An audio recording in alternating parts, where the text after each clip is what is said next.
Mandsaur police ने home guard जवान के हत्याकांड का पर्दाफाश किया है। इस कांड में शामिल मृतक की पत्नी एवं पुत्र के साथ सभी आरोपियों को गिरफ्तार कर लिया है। मिली जानकारी के अनुसार शामगढ़ पुलिस को लाश मिलने की खबर मिली थी, जिसकी पहचान राकेश भील के रूप में हुई, जो कि वर्तमान में नीमच में होमगार्ड सैनिक के पद पर पदस्थ था। पूछताछ के दौरान परिजनों के कथनों में विरोधाभास हुआ तथा संदेह दिखने पर मृतक की पत्नी व उनके दूसरे पुत्र विक्रम से मनोवैज्ञानिक तरीके से पूछताछ करते हुए दोनों ने हत्या करना स्वीकार किया।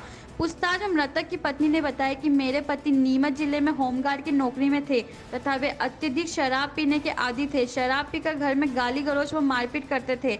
मेरे पति ने मेरी बहू पिंकी के साथ भी अवैध संबंध बना रखे थे। जो यह बात मैंने अपने लड़के विक्रम को बताई थी, जिसको लेकर मैंने कई बार समझाया भी था। घर पर और विवाद करने लगे थे। इसी बात को लेकर मेरी बहू शिवरात्रि के एक दिन पहले अपने मायके चली गई थी। उसके जाने के बाद से मेरे पति लगातार शराब पी रहे थे। फोन बंद कर लिया था, नौकरी पर भी नहीं जा रहे थे। रात्रि में भी मेरे पति ने शराब के नशे में गाली गलौज किया और मेरे साथ मारपीट की थी। उसके सो जाने के बाद मैंने व विक्रम ने उन्हें खेत पर ले जाकर दवाई पिलाकर चाकू से खत्म करने की योजना बनाई थी।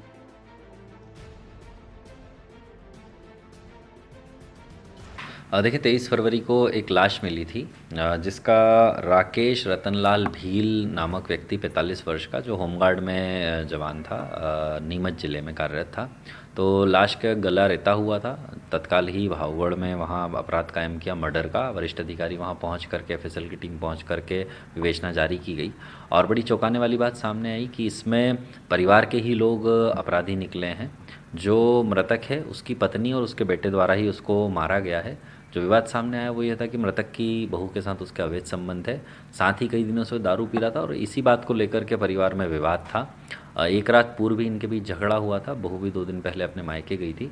तो झगड़ा जब एक रात पूर्व हुआ तो विक्रम, जो लड़का है मृतक का, और जो मृतक की पत्नी है देवबाई, इन दोनों ने प्लान किया था कि अगले सुबह अर्ली मॉर्निंग ही इसको जहर दे करके मार दिया जाएगा। तो सुबह लगभग 5-6 बजे उसको जहर दिया गया और उसकी लाश को फेंकने के लिए वो खेत में गए। जब वो मरा नहीं पाया गया तो गला उसका चाकू से रेत दिया गया। दोनों अपराधी पुलिस की गिरफ्त में हैं, साथ ही हथियार भी मिल गया है। बड़ा ही गंभीर मामला था। अच्छी सफलता मंदसौर पुलिस को। इसमें एडिशनल एसपी, एसडीओपी और भावगढ़ थाने का अच्छा सराहनीय कार्रवाई। मंदसौर से ललित शंकर धाकड़ की रिपोर्ट।